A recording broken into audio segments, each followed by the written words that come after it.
The Red-Headed League. Chapter 1. Mr. Jabez Wilson.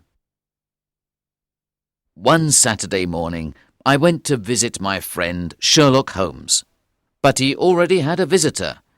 His visitor was a large man with a red face, small eyes, and bright red hair. "I see you're busy, Holmes. I'll come back another time," I said.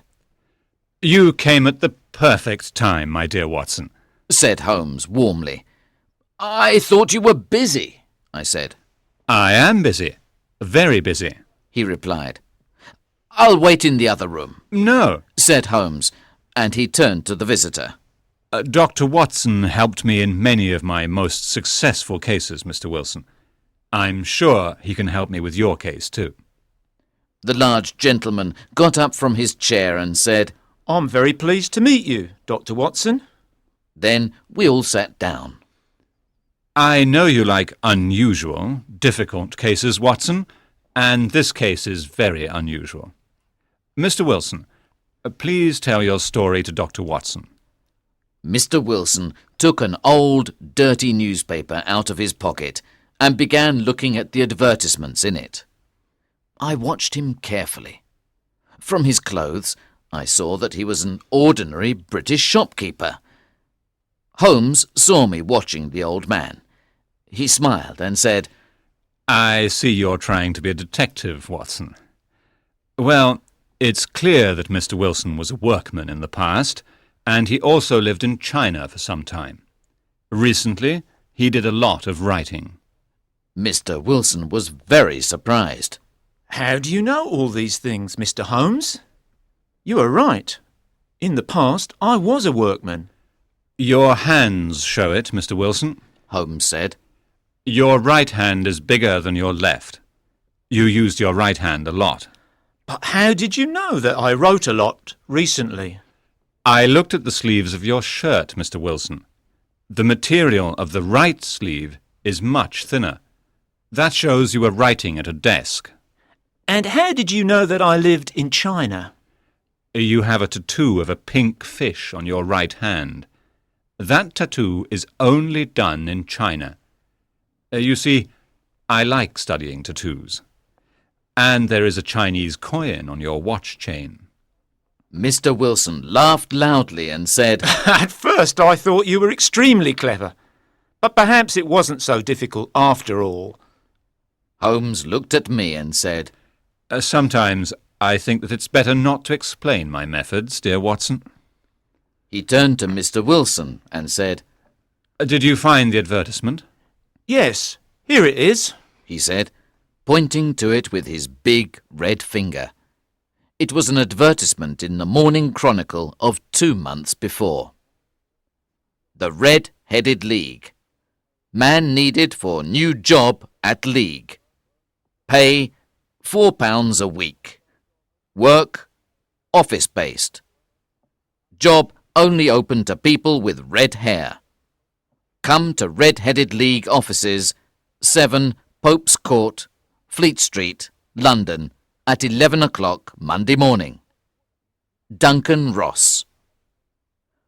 "What does it mean?" I said, after reading this strange advertisement twice. Holmes laughed happily. "It's very unusual, Watson, isn't it? And now, Mr. Wilson, please tell us everything about yourself, your home, your work, and this Red-Headed League."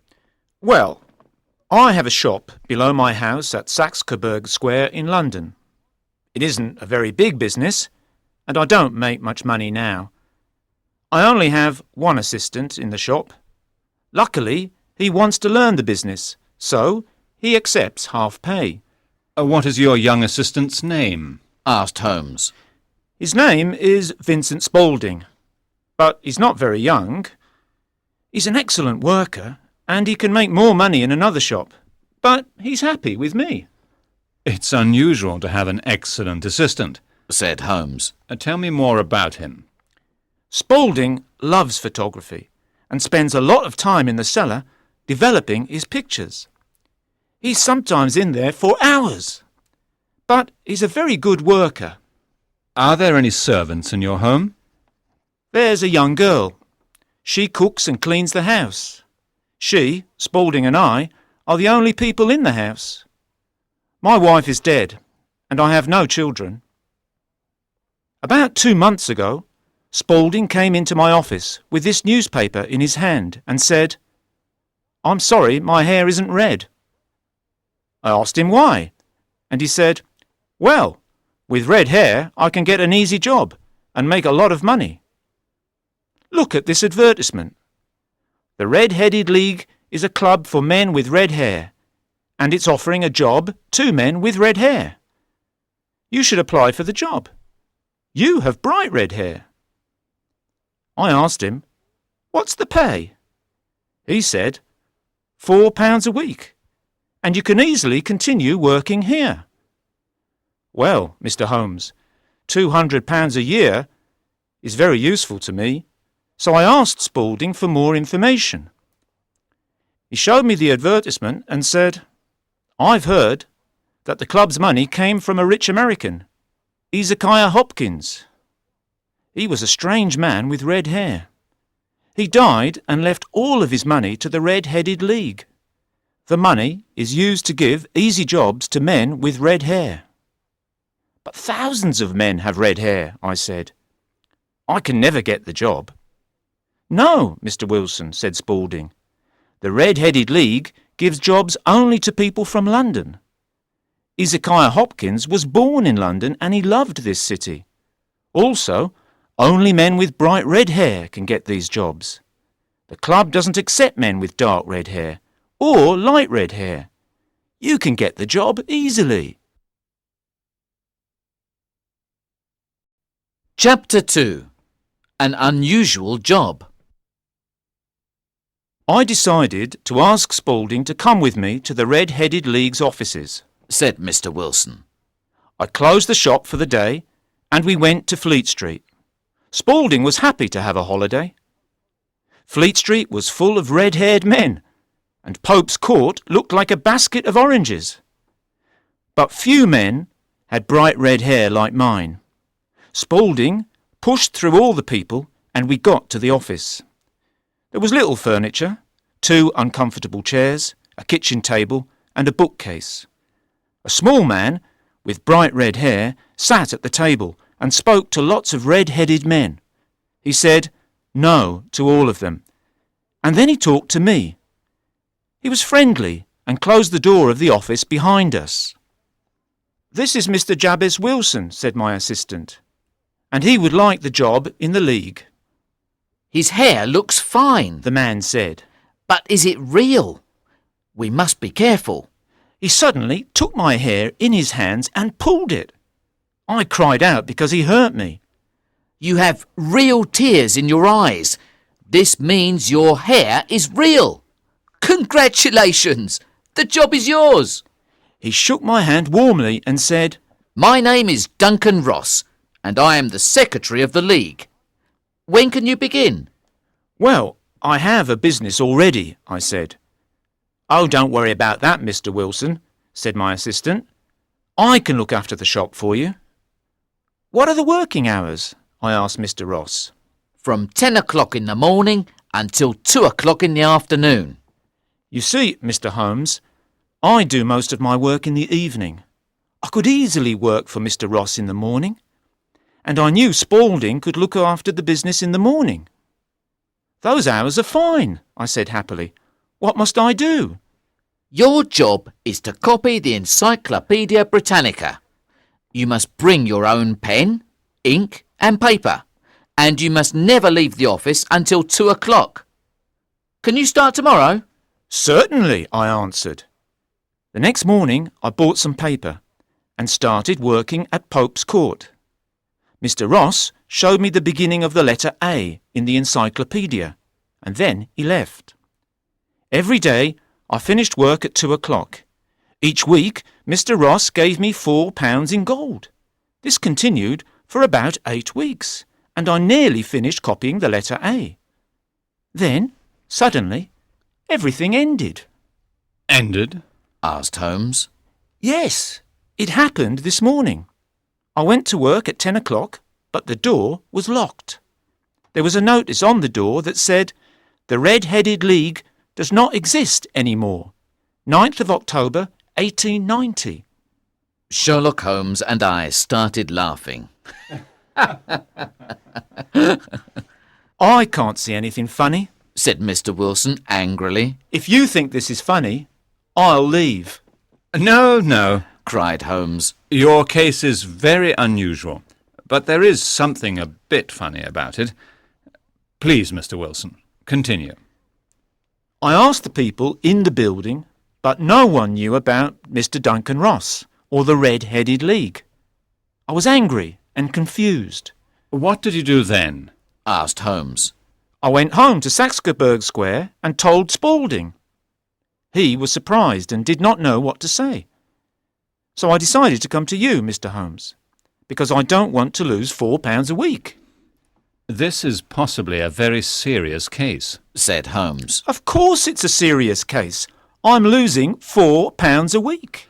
You can't be too angry, Mr. Wilson. The League paid you £32 for 8 weeks' work, and you learnt many things about the letter A in the Encyclopedia. Now, I'd like to ask you some questions. When did Vincent Spaulding start working for you? About 3 months ago. What is he like? He's small but not thin, and he moves quickly. He's about 30 years old and has a white mark just above his eyes. Holmes was suddenly excited. A white mark? He cried. And does he have little holes in his ears for earrings? Yes, he does. Said Holmes, sitting back in his chair. Well, Mr. Wilson, I want to think about this case. Today is Saturday. On Monday, I'll have an answer. Chapter 3. Mr. Wilson's Shop. Well, Watson, Said Holmes when our visitor left. what do you think of this strange case? I don't know, Holmes. It's very mysterious and confusing, Yes, I agree. replied Holmes. I must work hard on this case. What are you going to do? I'm going to smoke my pipe. Please don't speak to me for 50 minutes. Holmes sat down in his chair, closed his eyes, and started smoking his old black pipe. Holmes is probably sleeping, I thought. But then he suddenly jumped up and put his pipe down on the table. There is a concert of classical music at St. James's Hall this afternoon. Holmes said. Let's go and listen. Yes, I'm free today, I replied. Good. Put on your hat and come. I want to have some lunch first. We went to see Saxe-Coburg Square.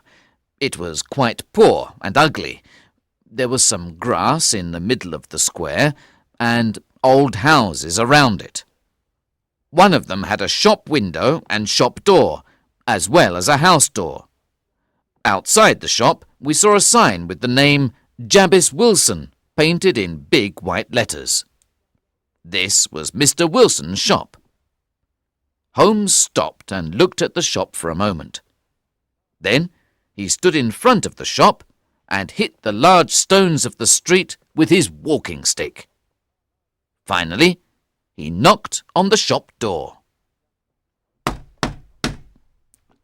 A young man opened the door immediately. Can you tell me the way to the Strand? Asked Holmes. 3rd right, 4th left. Answered the assistant quickly. A very clever man. Said Holmes as we walked away. Do you know him? I asked. No, but I looked at the knees of his trousers. And what did you see? What I expected to see. And why did you hit the stones of the street? My dear doctor, this is a time for looking, not for talking. Let's go and look at the street behind the square. We left the square and we were soon in one of the noisiest streets in London. We saw a bakery, a newspaper shop, a restaurant, and an office of the City and Suburban Bank. We did our work well, Watson, said Holmes. Now let's have some lunch and then go to the concert. Holmes was a very good musician, and he loved concerts. After the concert, he said, Do you want to go home now, Watson? Yes, I do, Holmes, I have many things to do, he said. This case at Saxe-Coburg Square is serious. Someone is planning a serious crime, but I think we can stop it. Let's meet tonight. At what time? At 10 o'clock. I'll be at Baker Street at 10. Good. There will possibly be danger tonight, so bring your gun. He waved his hand and walked off. I was quite confused about this case, but Holmes, of course, was not. I saw and I heard exactly the same things as Holmes saw and heard, but he seemed to understand everything, and I understood nothing. I thought about it for a long time, but everything was still a mystery to me. When I arrived at 10 o'clock, there were 2 carriages outside the door at Baker Street. 2 visitors were there too, a policeman called Peter Jones and a tall, thin man with a sad face and dark clothes. Watson, I think you know Mr. Jones.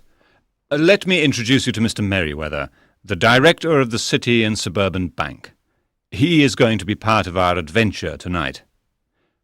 I hope you're right, Mr. Holmes, said Mr. Merriweather, because I didn't go to my usual card game with my friends this evening, and I have never missed my card game in 37 years. I think this will be an exciting night, Mr. Merriweather, said Holmes. You are going to save £30,000, and you, Jones, are going to catch a terrible criminal. John Clay, the murderer and bank robber, exclaimed Jones. He's young, but he's the cleverest and most dangerous criminal in England. His grandfather was a king's brother, and he's an Oxford University man. It's time to go now, said Holmes, looking at his watch. Mr. Merriweather, please go with Mr. Jones in the first carriage, and Watson and I will follow you in the second one. Chapter 4. The Cellar. During the journey, Holmes spoke very little, but he sang some of the music from the concert that afternoon. Finally, the 2 carriages arrived at the City and Suburban Bank in the main street near Saxe-Coburg Square. Mr. Merriweather took his keys and opened a side door of the bank. We went through many doors and dark corridors. Then he took a lamp and we went to a big cellar. There was a strong smell of earth, and there were a lot of big boxes on the cellar floor. The ceiling looks strong, said Holmes, holding up the lamp. The floor is strong too, said Merriweather, hitting it with his stick. Oh dear, it sounds empty. Please speak quietly, said Holmes. The thieves must not hear us. Please sit down on one of those boxes and don't say or do anything. Mr. Merriweather sat down silently. Holmes put the lamp on the floor and took out a magnifying glass from his pocket. He carefully looked at the cracks between the large stones of the floor. We probably have 1 more hour, said Holmes. The thieves can't do anything until Mr. Wilson is in bed. Then they'll work very quickly. Well, Watson, I'm sure you understand that we're in the cellar of one of London's biggest banks. Mr. Merriweather is the director of the bank, and he'll explain the situation to you. You see, Dr. Watson, it's our French gold, the director said very quietly. Inside these big boxes, there are £30,000 in gold coins. That is why the worst criminals are interested in this cellar. Gentlemen, now we must wait in the dark, said Holmes, turning off the lamp. Suddenly, Everything was black. They will soon be here, He continued. so we must hide behind the boxes. When they come, we must be ready to act quickly. These are dangerous men. If they shoot at us, Watson, you must shoot at them. I put my gun on top of a box, and I was ready to shoot. There is only one way for them to escape. Holmes continued. Through Wilson's house and into Saxe-Coburg Square. Did you do what I asked, Jones? Yes, Mr. Holmes. 3 policemen are waiting outside Mr. Wilson's house, said Jones. Very good. Now we must be silent and wait, said Holmes. We waited for an hour and a quarter, but in the dark it seemed much longer. My legs and arms were tired. Suddenly, I saw some light through the cracks in the floor. Someone pushed up a big stone, and a white hand appeared. The light became brighter, and a face appeared. It was Mr. Wilson's assistant. The young man looked around and then climbed up into the cellar. He helped another man to climb out of the hole. Both men were small, and the other man had bright red hair. Holmes ran forward and caught Mr. Wilson's assistant. "Jump down the hole again, Archie," cried the assistant. The other man climbed down quickly. Mr. Wilson's assistant had a gun in his hand, but Holmes hit it to the floor with his stick. You don't have a chance, John Clay, said Holmes. "I know, but my friend escaped." There are 3 policemen waiting for your friend outside Mr. Wilson's house, said Holmes, smiling. "Oh, really?" John Clay answered calmly. "You did everything perfectly. Well done, Mr. Holmes." Well done to you. Holmes answered. Your idea of the Red-Headed League was new and unusual. Give me your hands, said Jones to Clay. I'm going to put handcuffs on you now. "Don't touch me with your dirty hands," cried Clay. "I am the grandson of a king's brother. You must say 'sir' and 'please' to me." All right, sir, said Jones, smiling. Please come upstairs with me, sir. We can call a carriage, sir, and take you to the police station. "That's better," said Clay. He smiled to the 3 of us and walked away quietly with Jones. I don't know how to thank you, Mr. Holmes, said Mr. Merriweather. This was certainly an exciting night. You stopped one of the biggest bank robberies in history.